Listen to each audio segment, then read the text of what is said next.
মাদারীপুর পৌর শহরের পুরাতন কোটমোড়ে ভ্রাম্যমাণ পুরি সিঙ্গারা বিক্রেতা কারি মোহাম্মদ সুলতান, স্ত্রী, ৩ মেয়ে ও ১ ছেলে নিয়ে তার পরিবার। সুলতানের পৈতৃক বাড়ি বরগুনা জেলার পাথরঘাটা এলাকায়। ১৯৯৫ সালে লেখাপড়া শেষে জীবনের তাগিদে চলে আসেন মাদারীপুরে। চাকরি নেন মসজিদে ইমামতির। আমি লেখাপড়া করছি, কারিয়ানা মাদ্রাসা করছি, এরপরে কওমি মাদ্রাসা করছি, এরপরে কিছু করছি, পড়ার পরে ইমামতি করছি আলহামদুলিল্লাহ। দীর্ঘ ২৭ বছর মাদারীপুরের বিভিন্ন মসজিদে ইমামতি করে আসছিলেন হাফেজ সুলতান, কিন্তু মসজিদ থেকে পাওয়া যে সম্মানী তা দিয়ে পরিবারের খরচ বহন করা তার জন্য কঠিন হয়ে পড়ে।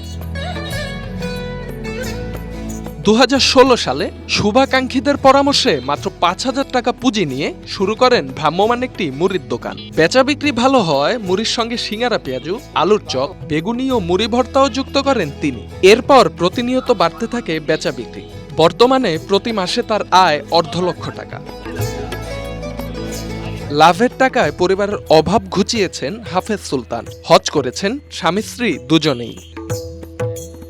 চারদিকে ভেজাল খাদ্যের ভিড়ে হুজুরের ভেজাল মুক্ত ও মানসম্মত খাবার খেতে এই কোটের মোড়ে আসেন অনেকেই। আমি এখানে দোকান থেকে পুরি সিঙ্গারা খাই, মাঝে মাঝে অনেক সুন্দর, কিন্তু ভাই আগে ইমামতি করতো, তার পিছনে আমরা অনেক নামাজ পড়েছি পাশে মসজিদ। আলহামদুলিল্লাহ, সে একজন ভালো এবং সৎ লোক। পুরি সিঙ্গারা দূর দূরান্ত থেকে লোক খাইতে আসে, ভ্যানে বিক্রি করে, তার জিনিসপত্রগুলো ভালো, বাজারেতে স্বচ্ছ জিনিস কিনে এবং তেল, দামি তেল ১৯০ টাকা কেজি সয়াবিন তেল ধরে কিনে বিক্রি করে। তার মুড়ি, পেঁয়াজি, তারপরে যে বেগুনি, আলুর চাষ সবকিছু ভালো। এখানে ওনারা যে মুড়ি মাখায়, মুড়ির মধ্যে হচ্ছে পেঁয়াজু, বেগুনি, এগুলা মিক্স করে। এটা হচ্ছে পবিত্রতার সাথে আলেম মানুষ এবং পরিষ্কার পরিচ্ছন্নভাবে আমাদের এই খাবারটা খাওয়াচ্ছে।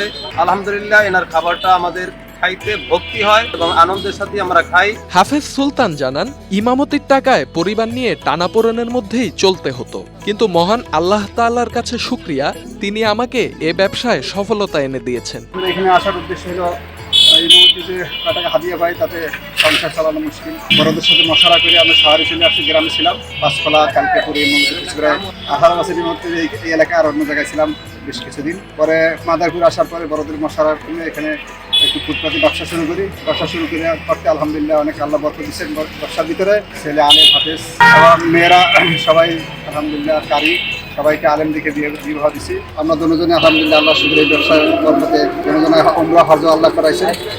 তো আশা করি আল্লাহ রসুল সম্পদ ব্যবসার ভিতরে বরকত রাখছেন, তো সেটা সচক্ষে আমি পেয়েছি। এদিকে এই কারির সফলতা দেখে এই ব্যবসায়ের প্রতি আগ্রহী হচ্ছেন অনেকেই। Dhaka express news desk.